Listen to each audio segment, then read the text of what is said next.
Battle of Saratoga, and the case of Benedict Arnold. The Battle of Saratoga was a major turning point of the Revolutionary War. In October of 1777, American forces defeated a major British campaign in New York. It gave the American cause an important victory at a crucial time. Divide and conquer. British General John Burgoyne had developed a divide and conquer master plan. It was to attack American forces from Canada. His army would march down the Hudson Valley toward Albany. He would be joined by Sir William Howe, who would bring his British troops from New Jersey and New York City. Burgoyne believed that this plot would cut off New England from the other American colonies. It would also give British forces control of the Hudson River. Such a victory might even break the Americans' will to keep fighting. It would also make France and other possible allies think twice about backing Americans. In June 1777, Burgoyne had assembled an army of more than 7,000 soldiers. They were aided by Native American allies.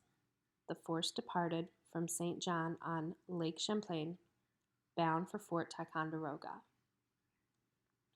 The road to Albany. British captured Fort Ticonderoga with little fighting. From there, Burgoyne continued his march toward Albany. However, he then received upsetting news. Sir William Howe had decided to sail south to attack the rebel capital at Philadelphia. Howe's move endangered Burgoyne's grand plan.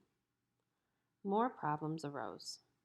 Burgoyne had believed some Americans still loyal to Britain would join his fighting force.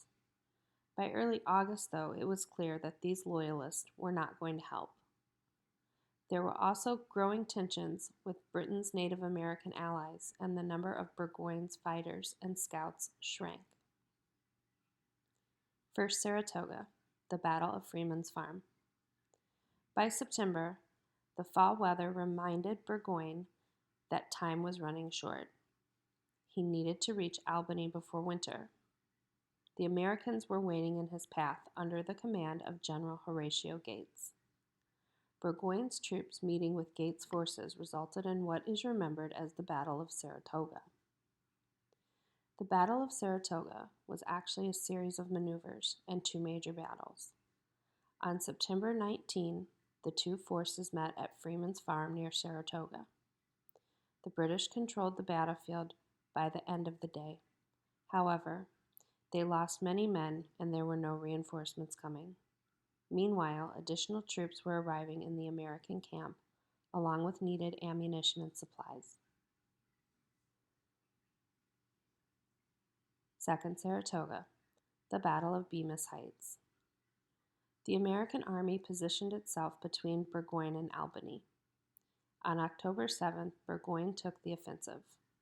British troops opened fire on American positions at Bemis Heights, south of Saratoga. American troops drove back the initial attack, then launched their own.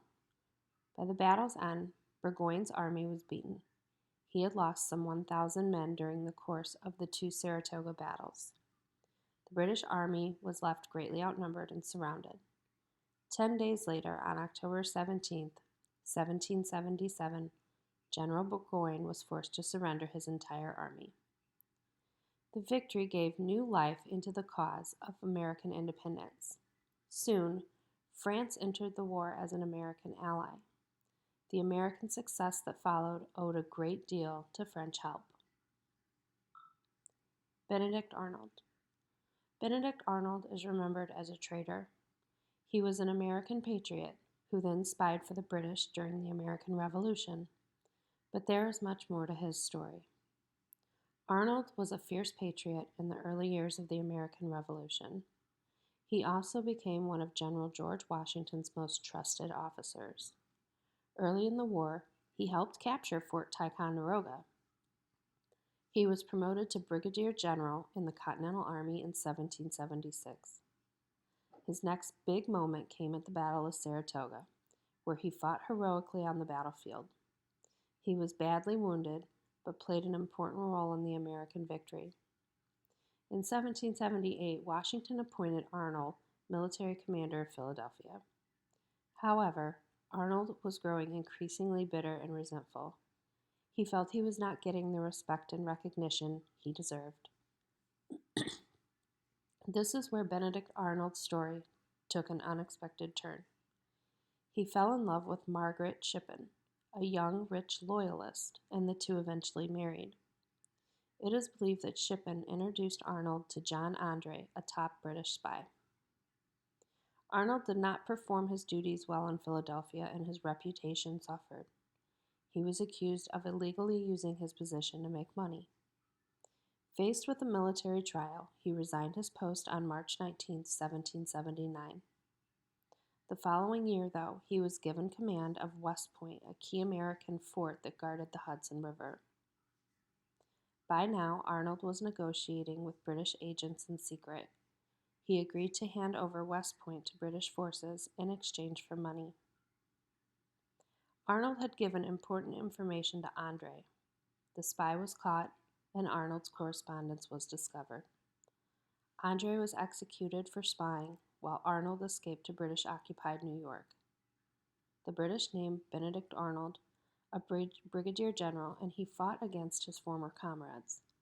By the end of 1781, though, the British had no chance of winning.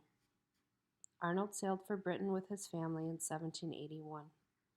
He died in London in 1801, his name now slang for traitor in his homeland.